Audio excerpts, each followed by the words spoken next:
ಬಡವರ ಮಕ್ಕಳು ನಾಗರಿಕ ಸೇವಕರಾಗುವಂತ ಕನಸು ಕಂಡಿದ್ದೆ ತಪ್ಪ. ನಮಗೆ ದಯಾಮರಣ ಕೊಡಿ ಅಂತ ಈಗ ಕೊಟ್ಟು ಪುಣ್ಯ ಕಟ್ಕೊಳ್ಳಿ ಅಂತ ಪತ್ರ ಬರೆದಿದ್ದಾರೆ.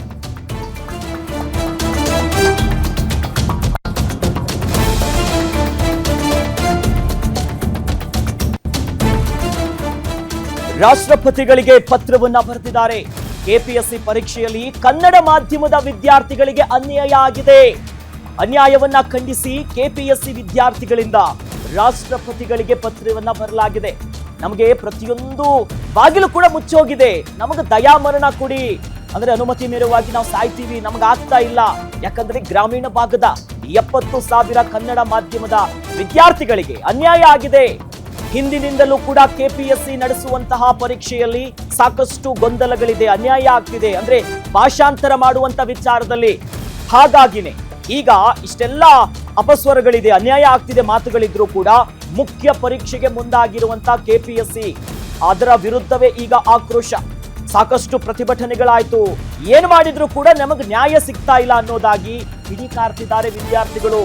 ಹಗಲು ರಾತ್ರಿ ಓದಿ ಕನ್ನಡ ಮಾಧ್ಯಮದ ವಿದ್ಯಾರ್ಥಿಗಳು ಸರ್ಕಾರಿ ನೌಕರನಾಗಬೇಕು, ನಾಗರಿಕ ಸೇವಕನಾಗಿ ನಾನು ಸಮಾಜ ಸೇವೆ ಮಾಡಬೇಕಂತ ಓದಿರ್ತಾರೆ. ಆದರೆ ಕಾನೂನು ಹೋರಾಟ ಮಾಡೋದಕ್ಕೂ ಕೂಡ ಈಗ ಕನ್ನಡದ ಮಕ್ಕಳಿಗೆ ಆರ್ಥಿಕ ಸಮಸ್ಯೆ ಇದೆ. ನಮ್ಮ ಕನಸು ನಮ್ಮ ಕಣ್ಣೆದುರೇ ಸಾಯ್ತಾ ಇದೆ. ಹಾಗಾಗಿ ನಮಗಿದೆಲ್ಲ ನೋಡ್ಕೊಂಡಿರೋದಕ್ಕಾಗಲ್ಲ. ರಾಷ್ಟ್ರಪತಿಗಳೇ ದಯಾಮರಣವನ್ನ ನೀಡಿ ಅನ್ನೋದಾಗಿ ಪತ್ರ ಬರೆದಿದ್ದಾರೆ ಕನ್ನಡ ಮಾಧ್ಯಮದ ವಿದ್ಯಾರ್ಥಿಗಳು. ಗಮನಿಸ್ತಾ ಇದೀವಿ ಅವರು ಬರೆದಿರುವಂತಹ ಪತ್ರವನ್ನ. ಕರ್ನಾಟಕ ಲೋಕಸೇವಾ ಆಯೋಗವು ನಡೆಸುತ್ತಿರುವಂತಹ 384 ಗೆಜೆಟೆಡ್ ಪ್ರೊಬೇಷನರಿ ಹುದ್ದೆಯ ಪರೀಕ್ಷೆಯಲ್ಲಿ ಅನ್ಯಾಯ ಆಗಿದೆ. ಭಾಷಾಂತರ ವಿಚಾರದಲ್ಲಿ ದೊಡ್ಡ ಮಟ್ಟದ ಸಮಸ್ಯೆ ಆಗಿದೆ.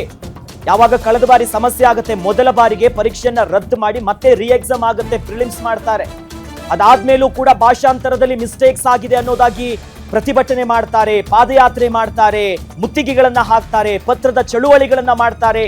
ಎಷ್ಟೇ ಧ್ವನಿಯನ್ನ ಗೂಡಿಸಿದ್ರು ಕೂಡ ಅವ್ರಿಗೆ ಬೇಕಾದಂತ ಪರಿಹಾರ ಸಿಕ್ಕಿಲ್ಲ, ಆ ಸಮಸ್ಯೆಗೆ ಪರಿಹಾರ ಸಿಕ್ಕಿಲ್ಲ. ಹಾಗಾಗಿನೇ ನೊಂದು ಗ್ರಾಮೀಣ ಭಾಗದ ರಾಜ್ಯದ ಮೂಲೆ ಮೂಲೆ ಭಾಗದ ಕನ್ನಡ ಮಾಧ್ಯಮದ ವಿದ್ಯಾರ್ಥಿಗಳು ಕನ್ನಡ ಭಾಷೆಯಲ್ಲಿ ಪರೀಕ್ಷೆ ಬರೀತೀವಿ ಅನ್ನೋ ಕನಸಿರುತ್ತೆ ಅವ್ರಿಗೆ. ಬಟ್ ಇವ್ಯಾವುದು ಕೂಡ ಆಗ್ತಾ ಇಲ್ಲ. ಒಂದು ಪ್ರತಿಭಟನೆ ಮಾಡೋಣ ಅಂದ್ರೂ ಕೂಡ ನಮ್ಮ ಹತ್ರ ದುಡ್ಡಿಲ್ಲ. ಈ ನಿಟ್ಟಿನಲ್ಲಿ ರಾಷ್ಟ್ರಪತಿಗಳಿಗೆ ಪತ್ರ ಬರೆದಿದ್ದಾರೆ. ಹಿಂಗ ಆಗ್ತಾ ಇದೆ, ನಮ್ಮ ಕನಸುಗಳು ನಮ್ಮ ಕಣ್ಣೆದ್ರೆ ಹೋಗ್ತಾ ಇದೆ, ನಮಗ ದಯಾಮರಣ ಕೊಡಿ ಅನ್ನೋ ನಿಟ್ಟಿನಲ್ಲಿ ಪತ್ರವನ್ನ ಬರೆದಿದ್ದಾರೆ. ಸದ್ಯ ಸಾಮಾಜಿಕ ಮಾಧ್ಯಮದಲ್ಲಿ ಸಿಕ್ಕಾಪಟ್ಟೆ ವೈರಲ್ ಆಗ್ತಿದೆ ವಿಚಾರ.